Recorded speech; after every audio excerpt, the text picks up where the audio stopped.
Monsieur le maire, bonjour. Bonjour.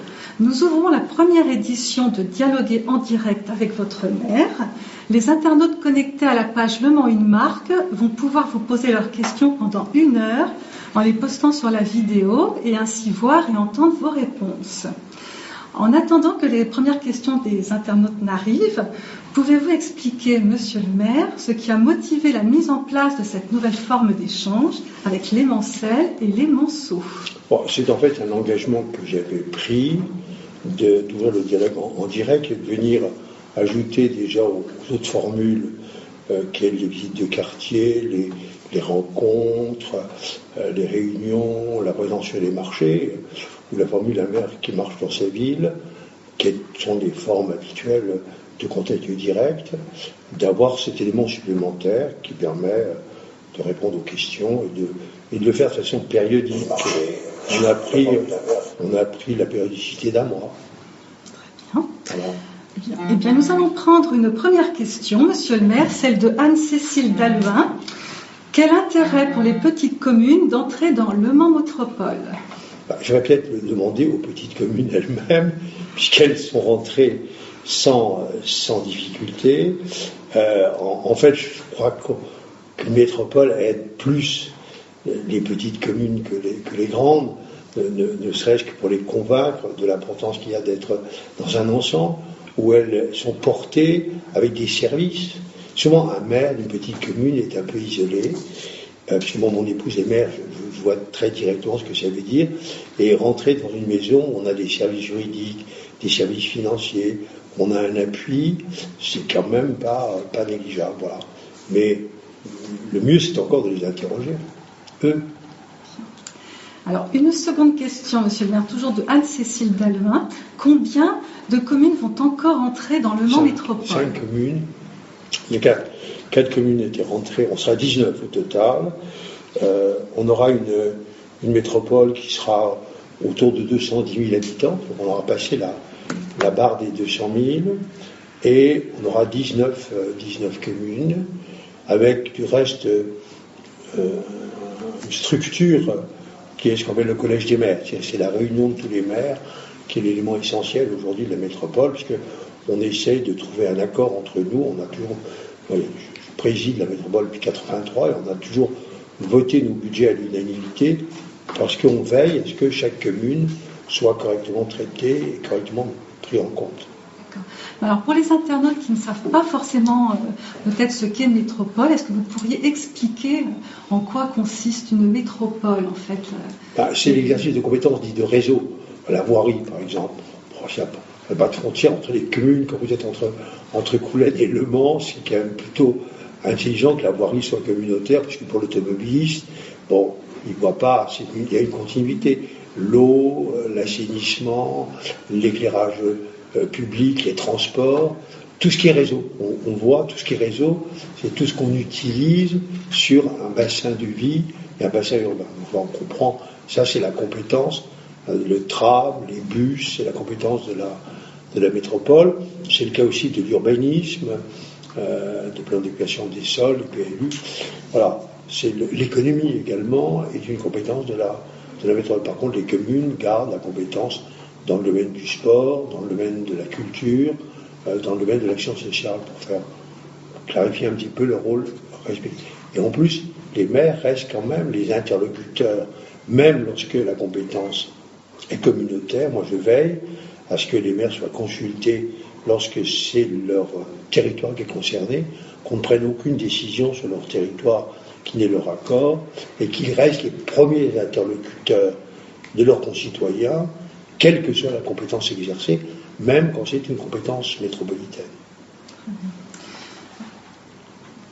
Nous allons prendre une question de Rémi Marchand. Bonjour Monsieur Boulard. Après l'annonce de François Hollande hier soir, digne et plus qu'honorable, qu'allez-vous faire ? Prenez-vous la liberté que vous avez commencé à entreprendre à soutenir Emmanuel Macron, un candidat qui ne se définit pas à gauche, alors que vous étiez depuis longtemps fidèle au président de la République et à Stéphane Le Foll ?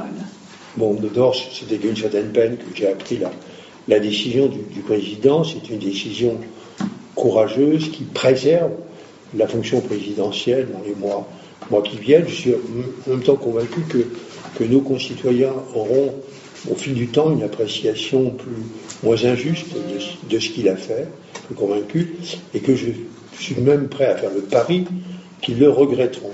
Mais ça, il faut un peu de temps pour être regretté, mais moi j'en fais le pari. Au-delà de cela, moi je n'ai cessé de dire à Emmanuel Macron ce qu'a dit Jacques Attali il y a quelque temps dans le Monde, il faut que tout le monde aille à la primaire, parce que si il y a une dispersion au premier tour, aucune force de progrès ne sera présente au second tour. Et donc ça, je suis pas sûr d'être entendu. Il y a une donnée nouvelle, qui est le fait que le président ne se présente pas. Peut-être que c'est un élément de réflexion. Il y a un autre élément, c'est que j'ai l'impression que les fidèles du président n'ont pas forcément totalement apprécié les déclarations du Premier ministre ces dernières semaines. Donc là, il y a peut-être un espace. Et moi, c'est une conviction. S'il y a une dispersion, personne ne sera au second tour. Et donc, je souhaite que Emmanuel Macron veuille bien réexaminer sa position. Je pense qu'il aurait beaucoup de soutien s'il acceptait d'être à la primaire. Je prendrai ma position dans quelque temps à la lumière de ce qui va être décidé. Mais vraiment, la dispersion conduit à l'échec. On a un outil de rassemblement, il faut l'utiliser. Nous allons prendre une question de Anaïs Lunet. Combien sont payés les ambassadeurs de la ville ? Ils n'ont aucune rémunération. C'est une fonction totalement bénévole. C'est l'utilité quand même de ces dialogues directs, puisqu'on n'imagine pas ce type de questions. Et donc je pense qu'une des raisons pour lesquelles il fallait que je fasse ça, c'est qu'il faut que je puisse répondre à des questions dont j'imaginais même pas qu'on puisse se les poser. Et c'est ça qui est important. Et c'est là, honnêtement, j'imaginais pas. Mais c'est bien de pouvoir répondre, c'est gratuit. Alors, une question de Anton Morochi-Govani. Combien gagnez-vous ? Moins que le coiffeur de François Hollande. Et je poursuis la question. Vous n'avez pas honte ? Non, pas du tout. Je gagne moins que le coiffeur de François Hollande. C'est ma réponse maintenant. Et je crois qu'il y a un niveau de responsabilité qui justifie tout simplement, c'est le cas de l'ensemble des personnes qui ont des responsabilités. Donc j'assume totalement, et j'ai maintenant cette bonne référence, depuis que j'ai appris le salaire du coiffeur de François Hollande, je dis à mon interlocuteur qu'il se rassure, je gagne moins que le coiffeur du président. Nous prenons une autre question de Thibault Lamarque. Bonjour Monsieur le maire, en tant que président de l'asso SNAM & Co, je souhaite connaître votre position sur la modernisation du skatepark de la rue Claircigny, pour lequel j'ai mis en ligne une pétition au mois de juin dernier. Serez-vous favorable à un projet d'envergure donnant la priorité à un critère d'esthétique architecturale avec des textures de sol différentes du béton terne et classique? Non, il a complètement raison. Enfin, mon sécro a totalement raison de considérer que le skatepark Claircigny a vieilli, est un peu dépassé. Alors en même temps, il pose un problème de voisinage. Et donc, moi je pense que s'il a lancé une pétition, il pourrait peut-être lancer aussi, l'élargir à l'idée de le déplacer. Quand j'ai fait une réunion des riverains il y a quelque temps, visiblement, ils étaient intéressés par le déplacement de ce skatepark, pour lequel il n'y a pas de bonne solution, même esthétiquement. Esthétiquement, on peut l'améliorer, mais ça provoque des troubles de voisinage, des nuisances, le soir notamment pour les riverains.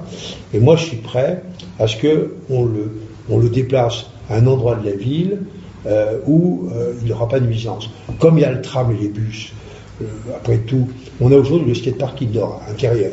Bon, je conçois que tous les jeunes n'y aillent pas. Il y a besoin d'un skatepark extérieur, et ma conviction, c'est que la bonne idée, c'est de le mettre à un endroit où il n'y ait pas de voisins. Bon, il y en a dans la ville, donc l'interlocuteur a raison de critiquer, a raison de considérer qu'il n'est pas beau actuellement, qu'il a vieilli, mais au-delà de cela, avec les riverains, on a admis qu'il n'y avait pas de bonne solution, et que la bonne solution, c'était le transférer. Et depuis qu'on a dit ça, les jeunes qui sont usagers du skatepark, qui ne sont pas tous des jeunes du quartier, qui souvent viennent de loin, n'ont pas l'air hostiles à ce qu'on le mette ailleurs. Voilà. Alors, nous allons passer à la question de Nadia Léon-Buté. Si les petites communes rentrent dans le Mans Métropole, aiderez-vous les communes pour que les commerces de proximité indispensables à la population qui ne peut pas toujours se déplacer puissent se maintenir? Merci de votre réponse. Bien sûr, mais en même temps, le commerce, le commerce de proximité, c'est pas une compétence des collectivités publiques, c'est une compétence du domaine privé. C'est pas simple en plus. Alors, c'est vrai que dans une petite commune, c'est essentiel qu'il soit polyvalent. Moi, ça m'est arrivé, quand j'étais conseiller général de zone rurale, de veiller à ce qu'on aide une collectivité qui accompagnait la modernisation d'un commerce pour qu'on aide le commerçant. Donc il y a toute une série de dispositifs d'aide possible. Je crois qu'il y a dans les petites communes qui arrivent, heureusement, encore des commerces assez dynamiques et surtout des commerçants reconnus. En fait, souvent dans la petite commune, il y a un très bon boulanger, il y a un très bon boucher, il y a un très bon charcutier, il y a un café où les gens aiment bien aller. Et ce qui, finalement, préserve le mieux les petits commerces de proximité, c'est la qualité de ceux qui les animent. Et vraiment, moi, je connais des très belles réussites qui sont liées simplement à ce qu'on aime bien aller chez son boulanger, on aime bien aller chez son boucher ou son charcutier, et on aime bien aller à son petit café du coin. Voilà, c'est aussi ça qui fait la garantie pour l'avenir. Nous allons passer à la question de Sylvie Boulet. Monsieur le maire, bonjour. Bonjour. Que pensez-vous de l'implantation des grandes surfaces autour du Mans? On nous annonce une zone commerciale à Bénère, la construction d'une autre zone en zone industrielle du Polygone et un nouvel Auchan au sud de la ville. Alors, c'est vrai que, je comprends qu'il puisse y avoir des inquiétudes. Au sud, c'est une décision très ancienne. Ruaudin, la commune de Ruaudin avait pris cette décision avant d'entrer dans la métropole. Donc c'est un héritage, c'est pas la métropole qui a décidé d'accompagner. Par contre, sur Bénère, on avait un dossier qui est l'arrivée d'IKEA. Moi, il y a 10 ans, on me reprochait en disant la ville du Mans n'est pas attractive, on n'a pas IKEA. Il y a plein de gens qui allaient à Tours, qui habitent à Tours, et donc on perdait du commerce. Le vrai sujet auquel on était confronté, c'est après tout, Ikea pouvait aller à Angers. Qu'est-ce qu'on n'aurait pas dit? Oui, mais qu'est-ce qu'on n'aurait pas dit si Ikea avait choisi d'aller à Angers et non pas au Mans? On aurait dit le Mans manque d'attractivité. On est pris dans cette contradiction que je reconnais, qu'il nous faut à la fois des enseignes attractives et que ces enseignes, et ce qui les accompagne, peuvent poser des problèmes au commerce de proximité. Alors le bon équilibre n'est pas simple à trouver. Les travaux que l'on fait d'embellissement du cœur de ville, on va lancer sur la rue des Minimes, les accompagnements qu'on fait sur les animations commerciales de cœur de ville, le fléchage, améliorer les parkings. Il y a vraiment actuellement une priorité à donner à tout ce qui peut rendre plus attractifs nos cœurs de ville. Mais je comprends le débat, je comprends les inquiétudes, mais en même temps, l'interlocutrice, c'est bête qu'on ne puisse pas faire une revue de presse, mais il y a 10 ans, on disait comment ça se fait qu'IKEA n'est pas au Mans, le moment d'attractivité, IKEA a décidé de venir, et je le dis, si IKEA avait dit je vais plutôt arranger qu'au Mans, le maire du Mans aurait été attaqué sur le thème, c'est la preuve que le Mans n'est pas fait. Donc il faut prendre la mesure de choses qui sont un petit peu contradictoires. Nous allons passer à la question de Nathan Mathieu. Comment expliquez-vous le fait que les parkings gratuits se font de plus en plus rares dans le centre-ville du Mans ? D'abord, parce que les commerçants eux-mêmes, plutôt que d'avoir des stationnements ventouses permanents, il faut une rotation dans les parkings. Et donc, on a d'abord une offre parking qui est très importante. Dans le cœur de ville, plus de 2500 places de parking, il y a toujours une place. Premier message que je passe, il y a toujours une place de parking qu'on peut avoir. Deuxièmement, on a fait des modulations tarifaires. Je profite de la question pour dire que à partir de 18h, pour sa soirée, on a le parking à 1 €. C'est quand même pas mal. Pour venir au restaurant, pour venir au cinéma, pour venir au théâtre, le parking est à 1 €. Par ailleurs, pour 1 heure ou 1 heure et demie, on a des tarifs qui sont attractifs, mais le fait de faire payer fait la rotation dans l'usage des parkings. Alors, voilà. La plupart des villes, du reste, honnêtement, je ne connais pas de ville qui n'ait pas de parking payant de cœur de ville. Donc c'est une évolution aussi classique de toutes les villes. Alors, une nouvelle question vous est posée par Pierre-Adrien Frère. Comment justifier que les salariés de la ville et métropole bénéficient encore des congés du maire payés par nos impôts ? Bon, c'est vrai que c'est un héritage. Je reconnais que ça peut faire débat. Bon, j'entends beaucoup de choses sur qu'est-ce qui va se passer dans quelques mois sur les fonctionnaires.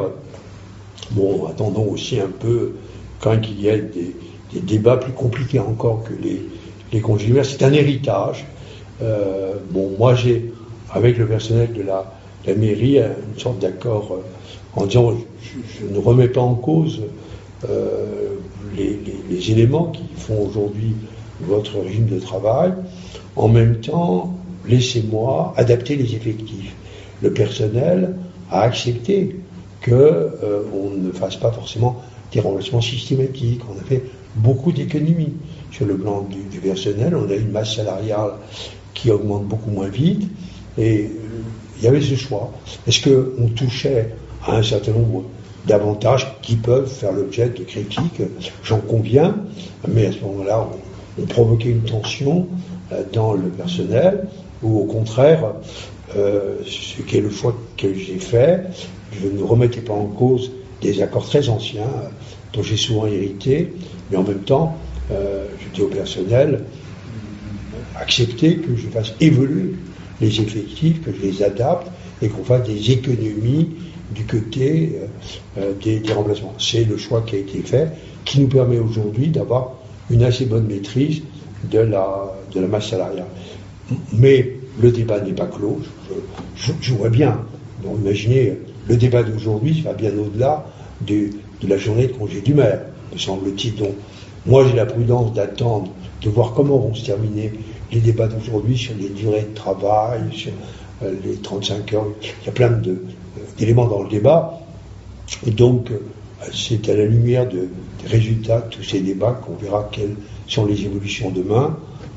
Mais j'attire l'attention sur les sujets qui sont sur la table, sont beaucoup plus importants que les simples congés supplémentaires du maire. Là, mon interlocuteur a raison, c'est pas prévu par la loi, c'est vrai. Alors nous allons passer à la question de Pascal Fontenelle. Bonjour Monsieur le maire. Bonjour.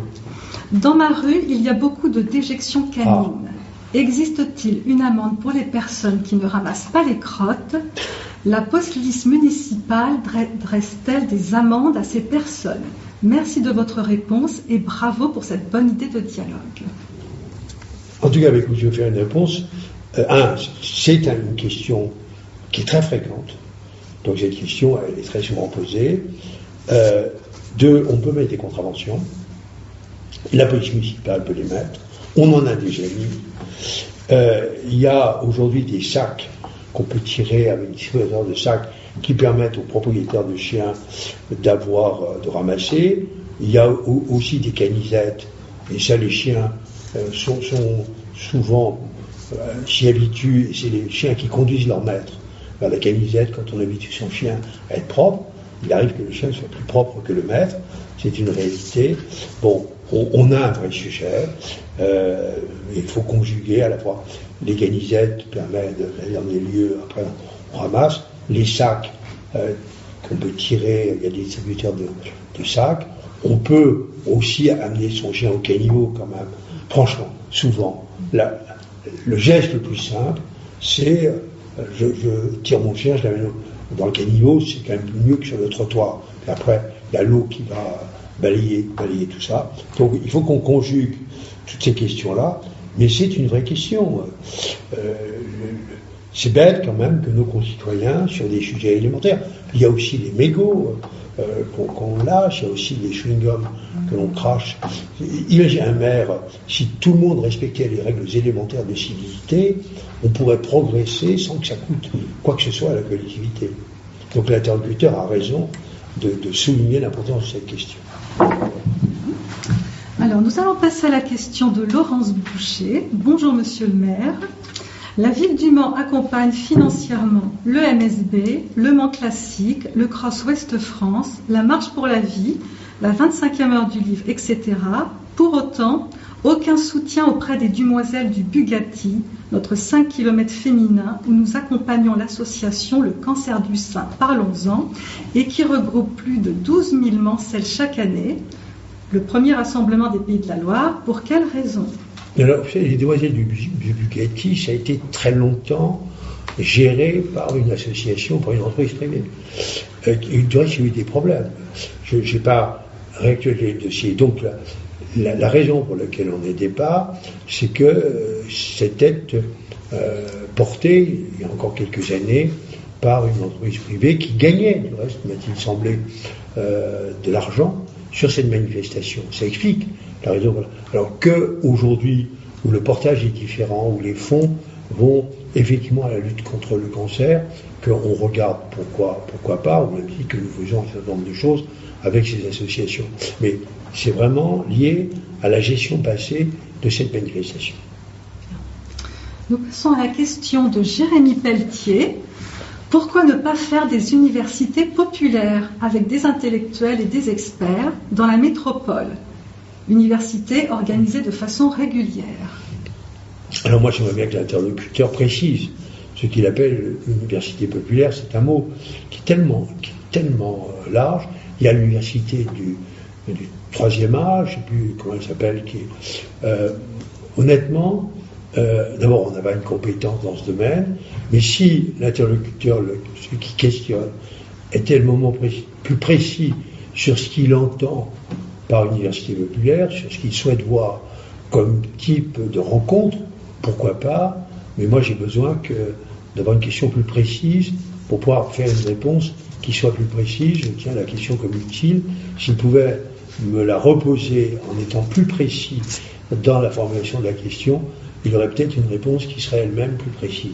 Eh bien, nous invitons Jérémy Pelletier à reformuler plus précisément sa question. Voilà, compléter simplement, à l'enrichir. Et nous passons à une question de « Non mais franchement ». Pourquoi le tunnel est illuminé en orange?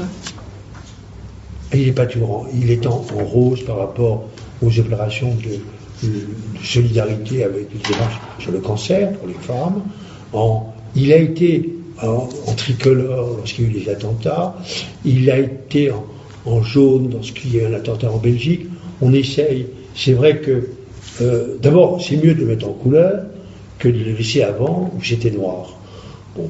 Mais on essaie de mettre des couleurs qui sont liées à des animations que nous avons, ou à des accompagnements, et notamment par rapport au cancer et aux animations liées à ça. C'est pour ça que vous avez du rose dans le tunnel. En même temps, on a un dispositif d'éclairage qui va continuer à nous permettre de faire des variations de lumière et éventuellement des projections sur la voûte du tunnel. Nous passons à la question de Le Mans Fun. Oh. Pourquoi ne pas généraliser la première heure gratuite sur les parkings en cœur de ville, au moins le samedi, afin de revitaliser le centre-ville? Alors, je rappelle qu'on a des demi-heures gratuites sur la gare, sur l'ensemble du secteur. On a le dimanche matin gratuit pour le marché des Jacobins. Moi, toute question mérite d'être étudiée. Hein. Je ne viens pas d'offrir a priori d'études, mais on a déjà pris un certain nombre de mesures. En même temps, je vois des villes qui se sont lancées, quelquefois elles ont reculé, parce que les parkings, il y a eu un investissement. Les parkings souterrains, c'est quand même pas rien. Il faut donc payer aussi les emprunts qui ont permis de financer les travaux. Les parkings de surface, on a aujourd'hui, ce qu'il faut, c'est qu'on regarde la tarification des premiers moments, des premiers quarts d'heure. Je sais que c'est tous les quarts d'heure. Donc,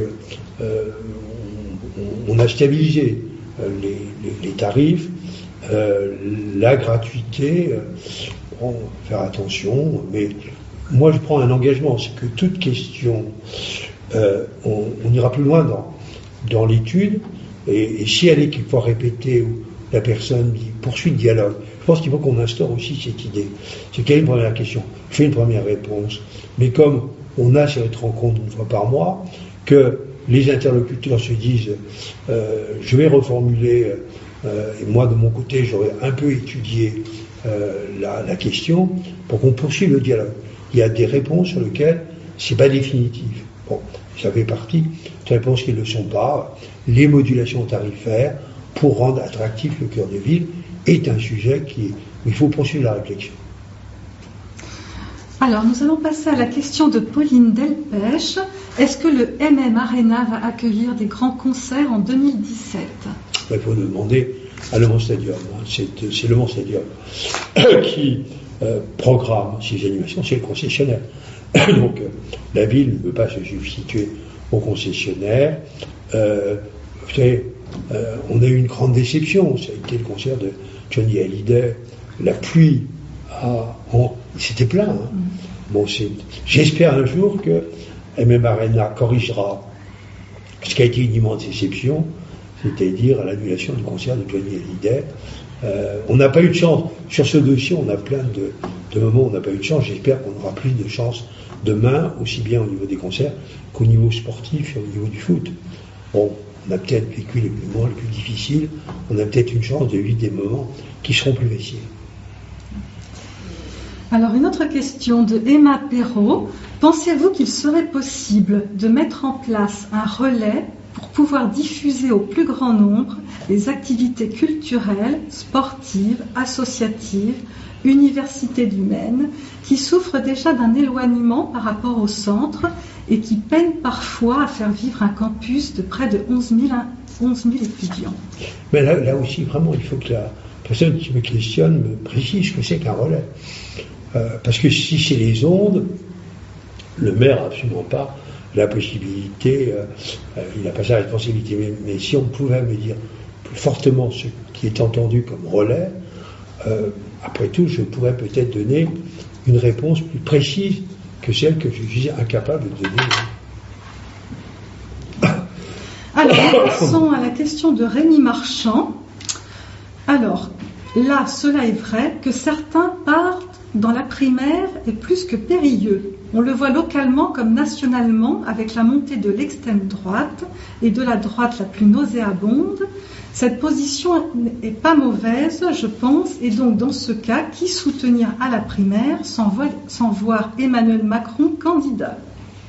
J'avoue que la question était un peu compliquée à comprendre, donc je demande à l'interlocuteur de m'excuser si je fais une réponse qui n'est pas complètement conforme à sa question. Je crois. Il y a des règles très simples.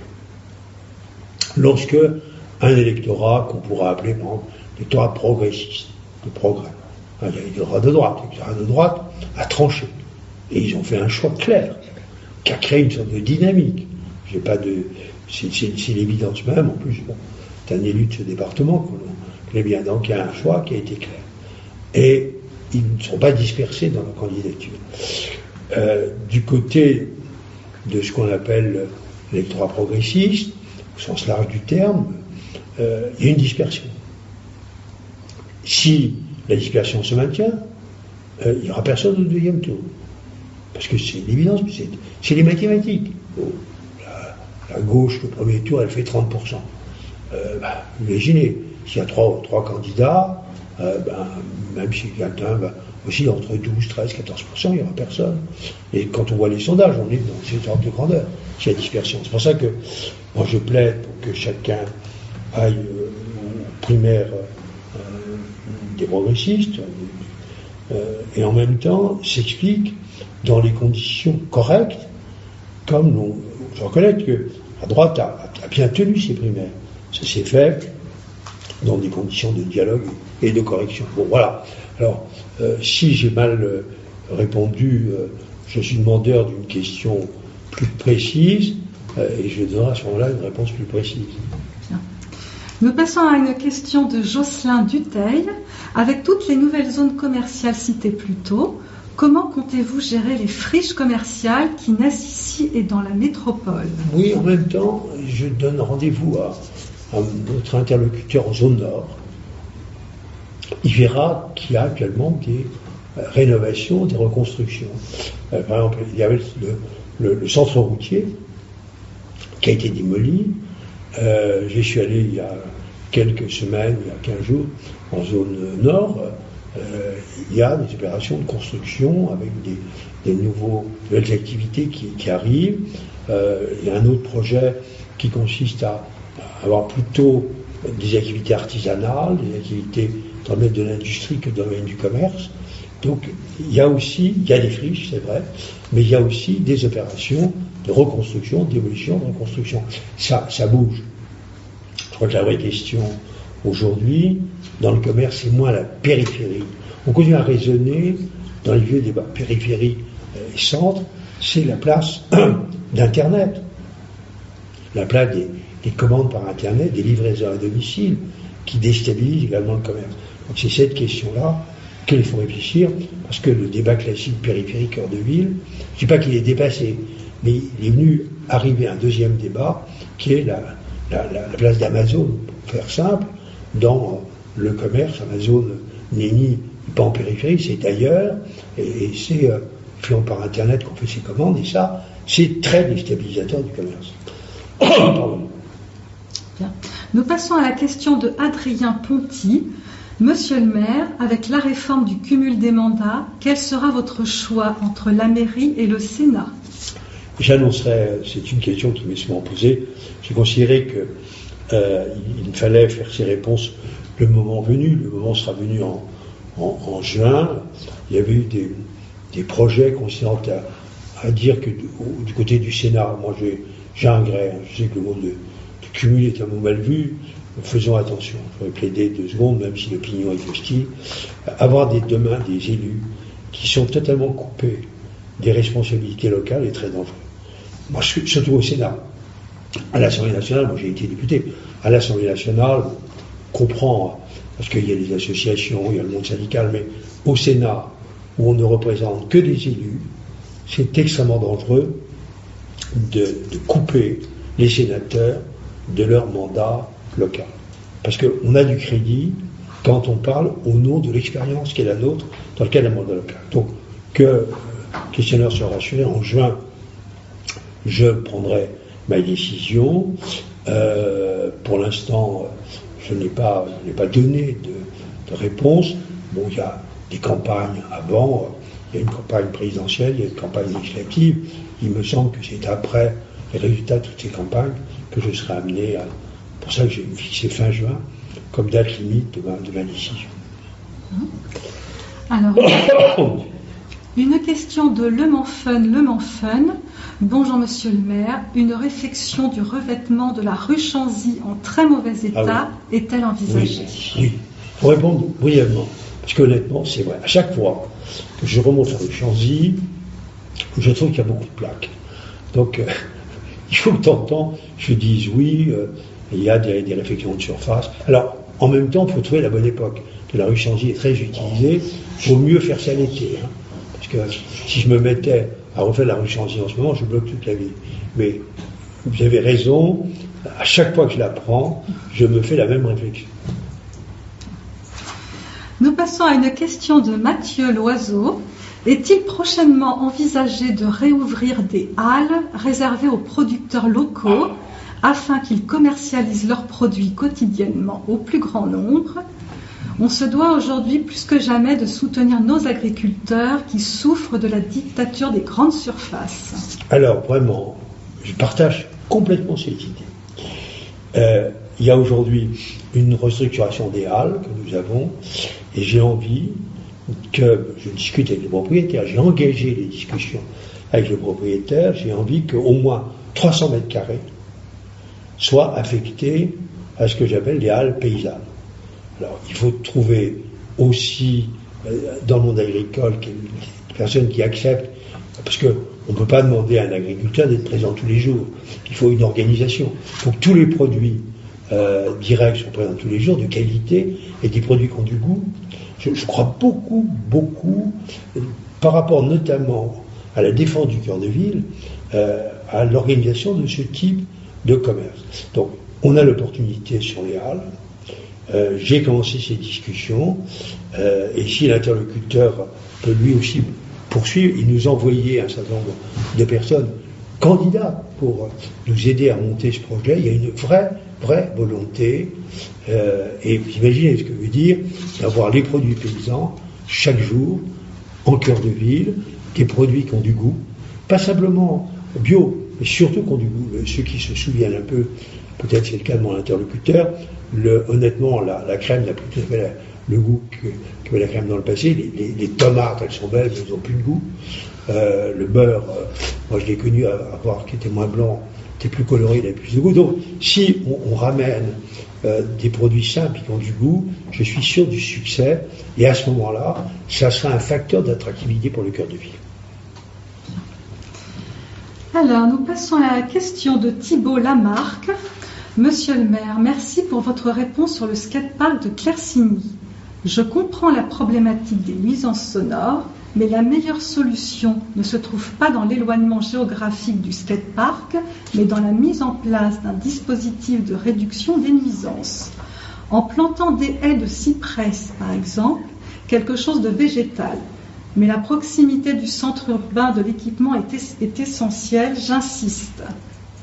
Moi, je propose que pour noter l'interlocuteur, la prochaine fois à Claircigny, il vient avec moi et on dialogue avec les riverains. Je ne suis pas sûr que les protections visuelles et sonores qu'il envisage, qui sont pertinentes, que ça suffise à convaincre les riverains par rapport aux nuisances. Donc, moi, j'ai l'impression aussi que ce dialogue, je ne savais pas combien il pouvait être utile, mais proposer à ceux qui persistent à poser une question, qui ne sont pas d'accord avec ma réponse, qui viennent avec moi pour m'accompagner dans le dialogue que je dois avoir avec les riverains sur ce sujet, bon, ben, je ferai cette proposition, et puis pour écouter en direct, par rapport, parce que les idées qu'il a mis sur la table sur les protections végétales, sonores, elles n'ont pas convaincu les riverains pour l'instant. C'est pour ça que, il y a un point, le statu quo n'est pas possible. Premier point d'accord, on ne peut pas laisser les choses dans l'état. Ça, je pense que les deux côtés, on est d'accord. Après, est-ce que les riverains acceptent un réaménagement ou Moi, il m'avait semblé qu'il était plus favorable à un déplacement. On a des terrains tranquilles. Mais fait cette proposition, on va noter les coordonnées de la personne qui vient de questionner et on lui proposera de venir la prochaine fois qu'on engagera sur ce sujet des discussions avec les riverains. Alors, nous avons une autre question de Anne-Cécile Dallemin. Je voudrais savoir si un lieu est prévu pour les nouvelles cultures et campagnes au Mans ou au Mans Métropole. Les nouvelles cultures. Les nouvelles cultures et compagnies. Les compagnies au Mans ou au Mans Métropole. Nouvelles cultures et compagnies.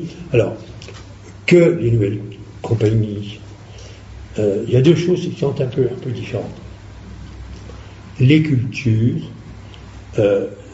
c'est vrai que dans la programmation culturelle, il faut probablement que dans l'avenir, on fasse une place plus grande aux diversités culturelles, aux diversités des musiques, des danses, ou le monde entier. Donc, on a probablement dans la programmation à tenir compte de cette interrogation. Les compagnies elles-mêmes, alors là, vraiment, je ne peux pas donner de réponse. On regarde les dossiers. Quand il y a une compagnie nouvelle qui arrive ou qui considère qu'elle n'est pas bien traitée, la meilleure manière, c'est encore de m'envoyer un petit dossier, de m'expliquer quel est son projet, quelle est la durée de ce projet, pour qu'on puisse étudier la possibilité de l'accompagner. Voilà, ça c'est la procédure, ça passe après dans la commission des affaires culturelles, mais c'est un sujet un peu différent du sujet de la diversité de la programmation, où là on peut commencer une réponse, parce que la question est légitime. Alors, nous allons passer à une question de Florent Lesquès.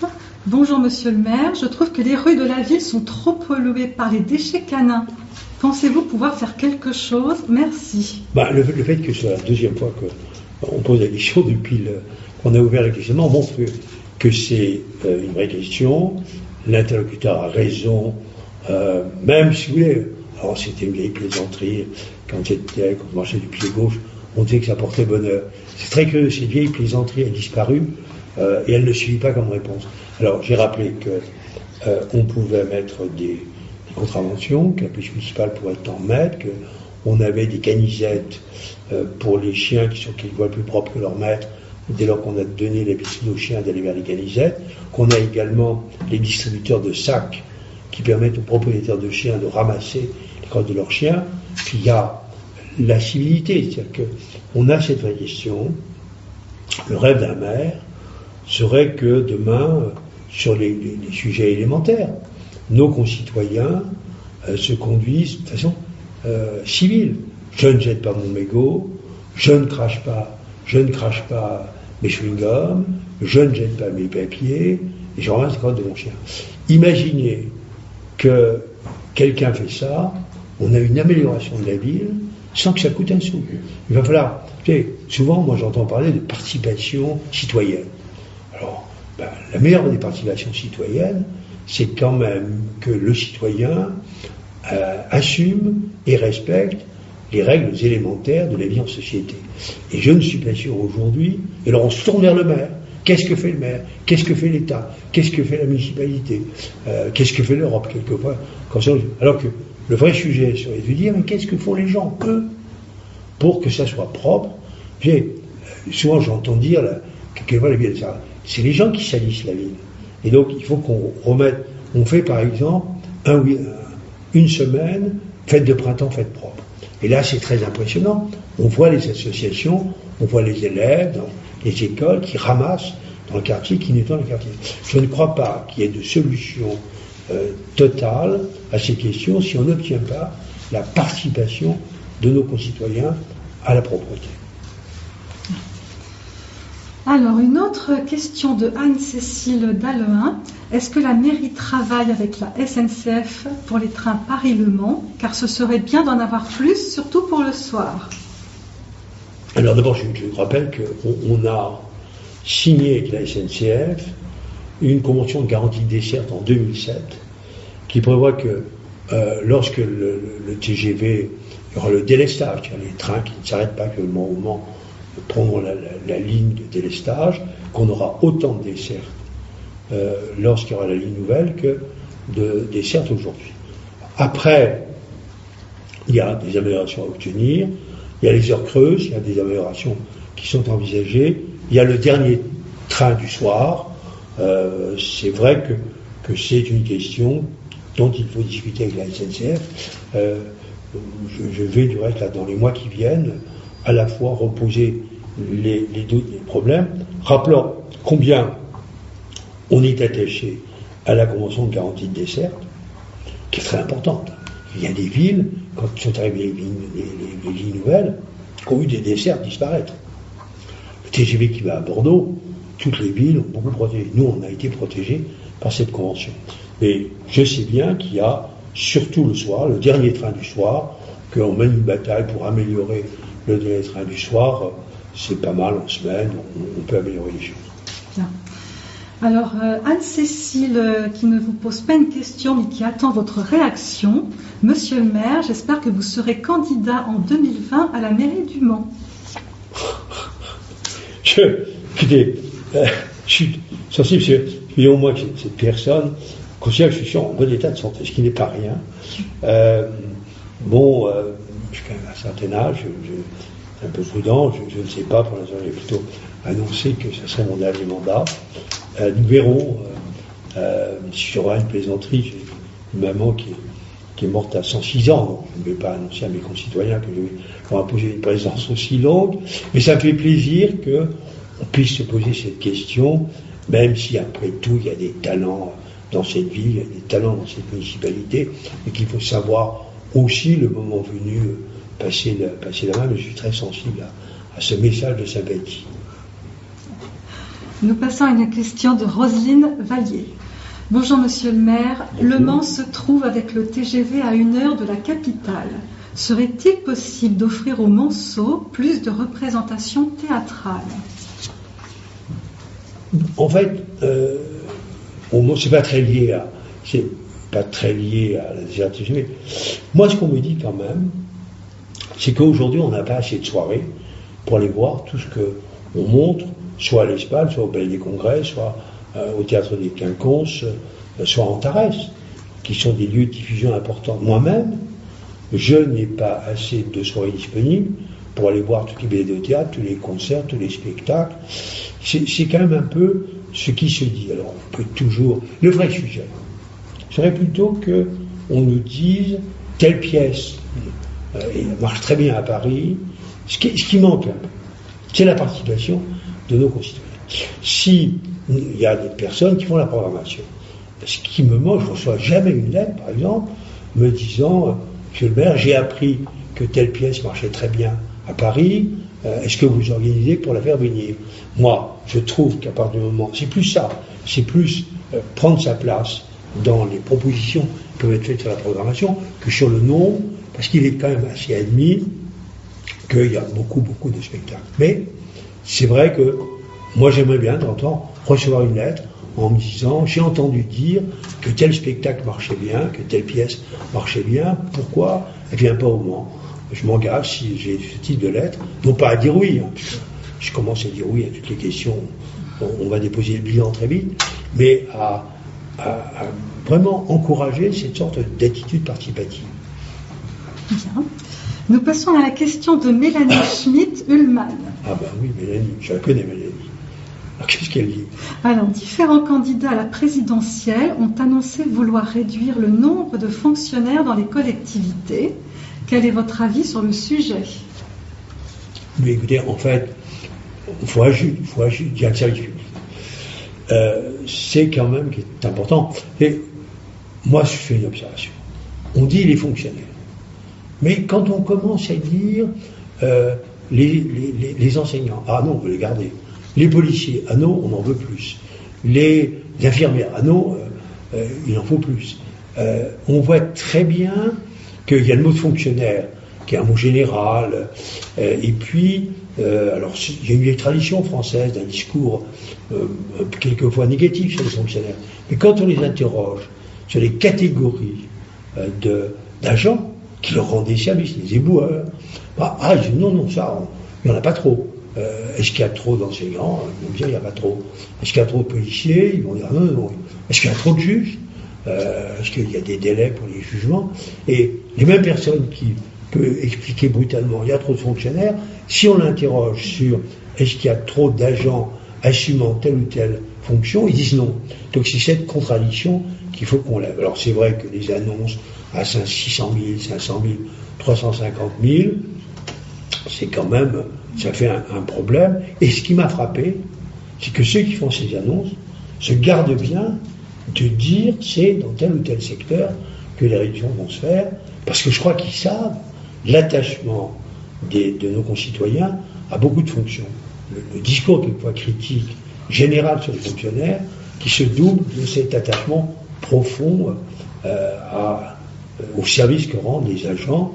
Moi, je trouve que les agents de ma ville, quotidiennement, mettent en œuvre des milliers de choses qui sont bien. Vous savez, les milliers de repas qui sont servis tous les jours dans cette ville.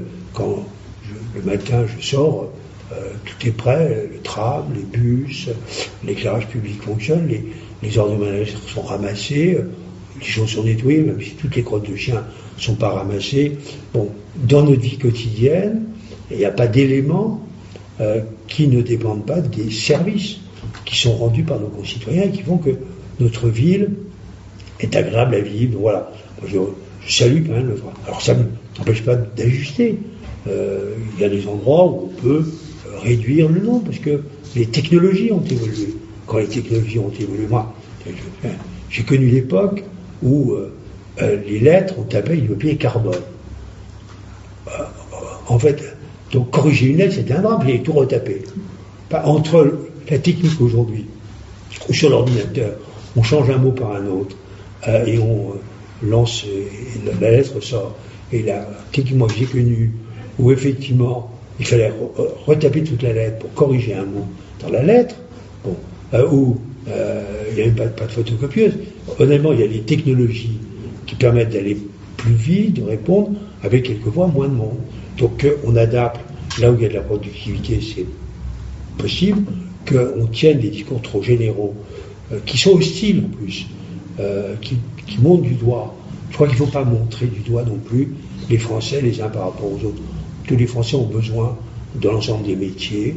Il faut améliorer dans l'efficacité, mais ces discours un peu généraux me paraissent un peu dangereux. Nous allons passer à la question de Alexandre Dimec-Gione. Je voudrais savoir comment il est possible de participer au conseil de quartier. Il suffit de s'inscrire. Et il faut dire, alors, il me donne son adresse, on prend son adresse, on lui indiquera quel est le conseiller du quartier concerné, l'endroit où on peut envoyer, et je suis très... Alors je passe un message. Franchement, on peut en permanence s'inscrire dans les conseils de quartier. On est même très demandeur que beaucoup de personnes acceptent de s'engager. Très bien. Une question de Martine Provost. Bonjour Monsieur le maire. Pourquoi nous avons l'impression que le parc Marcel Paul est au top, que s'il y a une possibilité d'avoir une de vos visites début juillet pour la fête du quartier, le reste de l'année, nous avons plutôt l'impression qu'il a un peu oublié niveau entretien. Bien qu'il est entretenu, je ne mets pas en cause les agents, mais c'est juste une impression de laisser aller par rapport à d'autres parcs de la ville. Oh, je vais y aller, parce que je viens voir, c'est vrai. C'est amusant, parce qu'une fois par an. Alors c'est clair, pour la fête, je viens par an, c'est un joli parc, mais je vais faire ça aussi quand quelqu'un va me signaler qu'il a le sentiment que ça serait moins bien entretenu que Mono, l'île aux planches, le jardin des plantes, plein de parcs que nous avons. Je vais aller voir. Faut pas dire cette personne a tort. Il n'y a rien de pire que de répondre comme ça. Moi, je vais faire aussi de ces questions des occasions de me rendre sur place pour voir, et je signalerai, tu vois, si un jour j'y vais, on signera à la personne qui a posé la question ma visite pour qu'elle puisse être présente.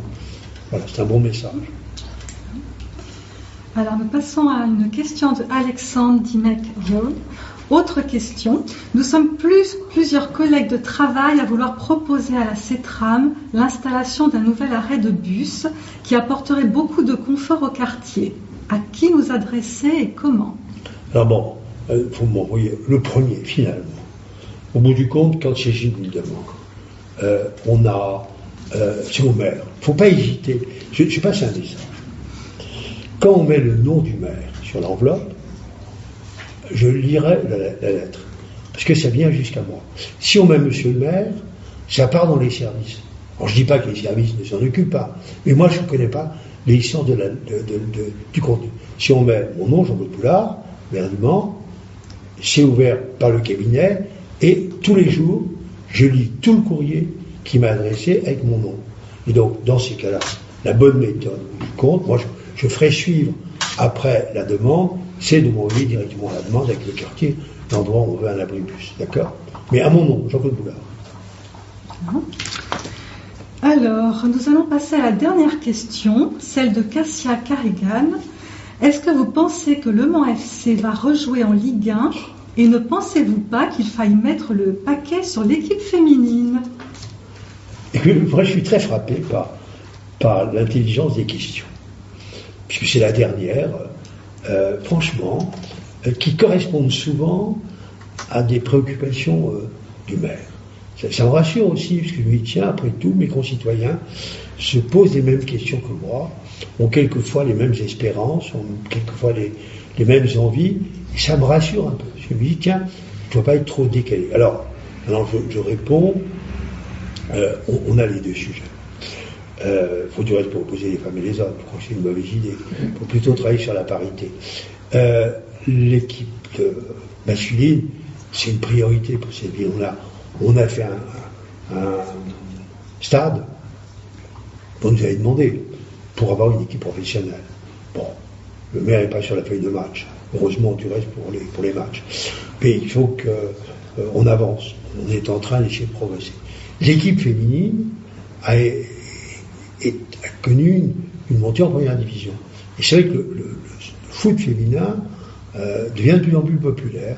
Donc il faut qu'on trouve aussi à accompagner ce qu'on fait, du reste actuellement, accompagner l'équipe féminine. Mais allez, si on pouvait partager le rêve avec les personnes qui vont poser la question, avoir une équipe à nouveau professionnelle et avoir une équipe féminine en première division, et à ce moment-là, on aura beaucoup de monde au MM Arena.